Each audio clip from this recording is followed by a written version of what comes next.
Okay, so let's continue our discussion. This time, let's talk about Commissioner of Customs versus Hypermix Feeds Corporation. No? So, what happened in this case? The Commissioner of Customs issued Customs Memorandum Order 27 2003. No? So, under this memo, for tariff purposes, wheat was classified according to the following: no?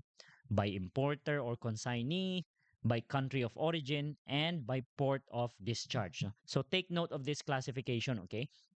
There was a classification of wheat being imported. And what was the basis? Who the importer was, what country it came from, or port of discharge. So in the memo, there was an exclusive list of corporations, ports of discharge, commodity descriptions, and countries of origin. Okay, so there was an exclusive list already in the customs memorandum order, which specified what kind of wheat was being imported by the corporations. No? So, depending on these factors, what factors again? Depending on the port of discharge, depending on the country of origin, depending on the importer or consignee, wheat was classified into food grade or feed grade. Now, if it is food grade, it's subject to a lower tax rate of 3%. If it is feed grade, it's subject to a tax rate of 7%. So, Hypermix, of course, questioned this customs memorandum order. No? And what was the arguments of Hypermix? According to Hypermix, well, the CMO is invalid because it did not follow the notice and publication requirements under the revised administrative code. And another argument by Hypermix is that, well, we were summarily adjudged to be a feed grade supplier when in fact there was no examination of the type of wheat which was being imported by Hypermix. Again, what was the basis for whether you were importing feed grade or food grade? The basis was the importer, the country of origin, and port of discharge. No? So that was the basis. Walay technical examination or laboratory examination or whatever. No? So this is what was one of the arguments of Hypermix. No? The regulation summarily adjudged them to be a feed grade supplier without the benefit of prior assessment and examination. Another argument of Hypermix was that the equal protection clause was violated when the regulation treated non-flour millers differently from flour millers for no reason at all. And another argument of Hypermix was that the retroactive application of the regulation was confiscatory. No? So let's go to the Commissioner of Customs arguments. Now, what was the contention of the Commissioner of Customs? According to the Commissioner of Customs, well, the CMO is valid. It did not need to comply with the requirements of the revised administrative code because it was merely an internal administrative rule. It was merely interpretative, no? It did not need prior notice and publication. And in fact, the claims of Hypermix are premature because we have yet to the bureau has yet to examine their products. So what was the Supreme Court's ruling? So in this case, when it comes to administrative issuances, the Supreme Court distinguished between a legislative rule and an interpretative rule. No? Now, a legislative rule is in the nature of subordinate legislation designed to implement a primarily legislation by providing the details thereof. In addition, such rule must be published. In other words, legislative rules must comply with the requirement of prior notice and publication of the revised administrative code. On the other hand, interpretative rules, or those rules which merely interpret, no, are designed to provide guidelines to the law which the administrative agency is in charge of enforcing. No? So, considering that the questioned regulation would affect the substantive rights of respondent, it therefore follows that the Commissioner of Customs should have applied the provisions of the revised administrative code. No? So, although it's not included in my summary here, but what did the Supreme Court say about the customs memorandum order. It was established in this case that Hypermix indeed frequently imports mga wheat or and other articles covered by the customs memorandum order. And if you were to apply the 7% rate or the 3% rate, it's very clear that the burden of hypermix would be added or would be substantially increased if they were covered by the 7% tax rate, no, as opposed to the 3% tax rate.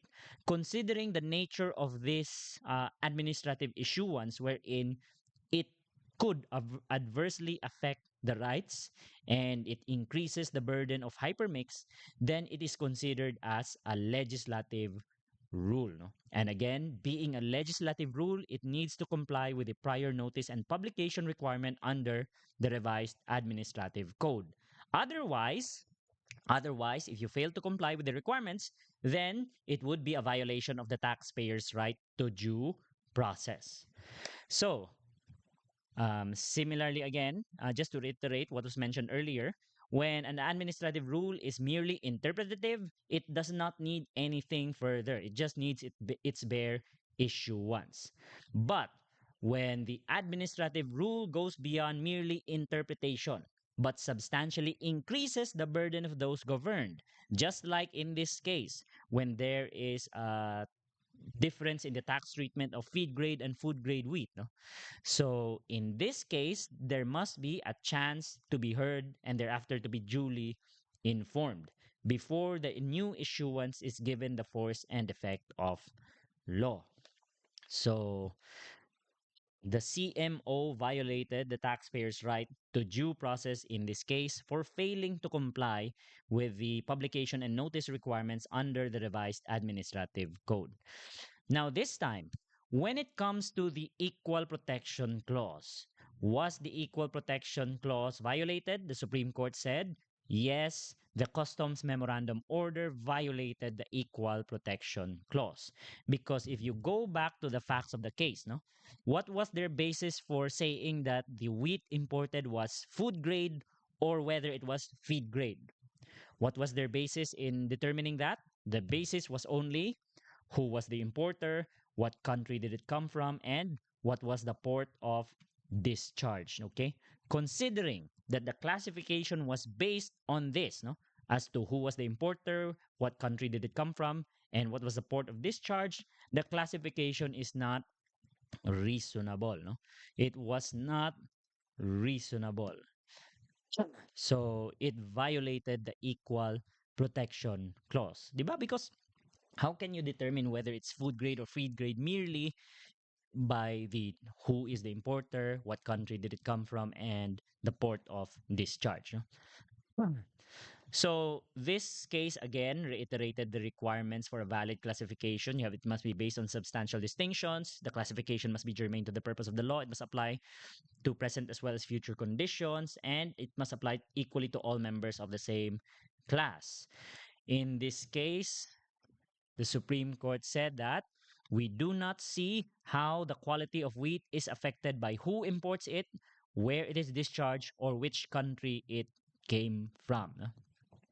Thus, on the other hand, even if other millers excluded from CMO have imported food grade wheat, the product could still be declared as feed grade subject to a 7% tariff.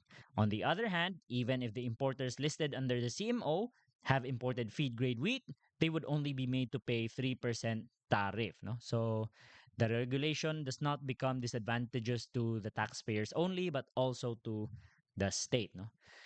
So in this case, the Supreme Court said the CMO violated Hypermix's right to due process and right to equal protection of the laws.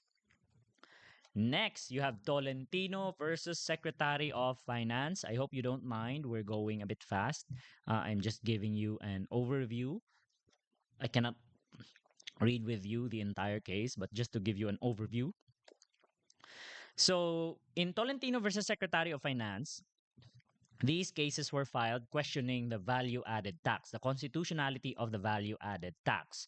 So, what constitutional issues were raised? You have Article 6, Section 24, wherein appropriation revenue or tariff bills should originate exclusively from the House of Representatives. Aside from this, you have the Due Process Clause or the Equal Protection Clause, right to press freedom, religious freedom, and the non impairment clause.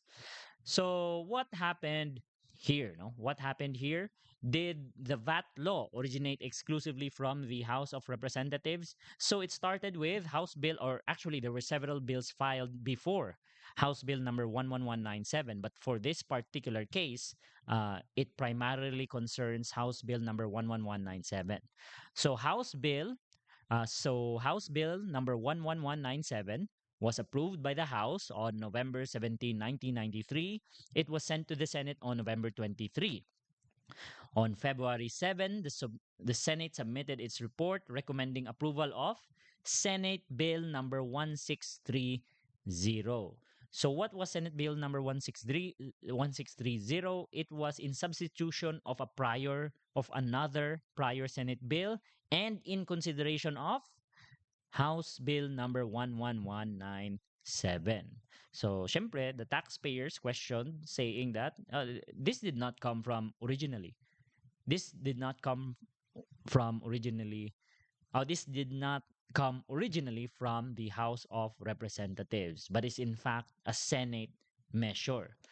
Um, the House bill and the Senate version were then referred to a committee which eventually was the one approved by the president, no, the conference committee bill. Anyway, so did it originate exclusively in the House of Representatives? Again, what did the Supreme Court say? It is not the law, but the bill, which is required by the Constitution to originate exclusively in the House of Representatives. No?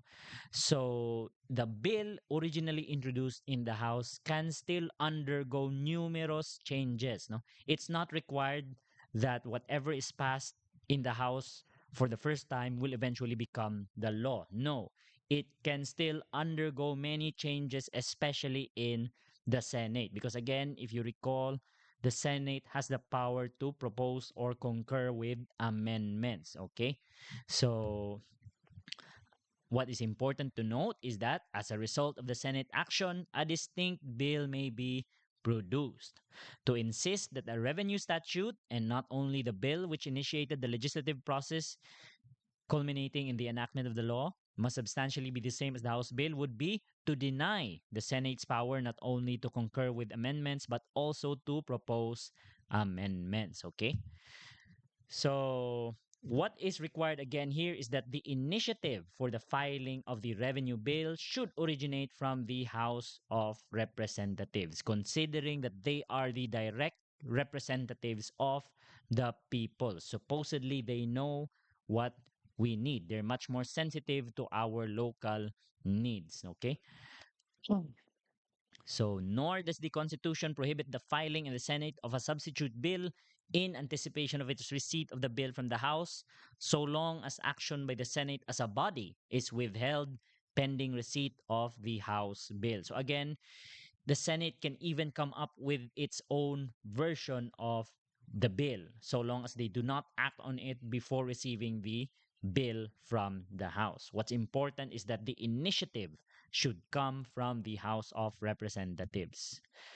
Now, with respect to press freedom, freedom of thought, and religious freedom, so the petitioners here were Philippine Press Institute and the Philippine Bible Society. No, both are non-profit organizations.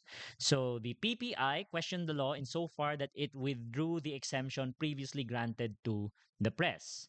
Uh, the PPI questioned the VAT law because it withdrew tax exemptions granted to the press, which were previously available.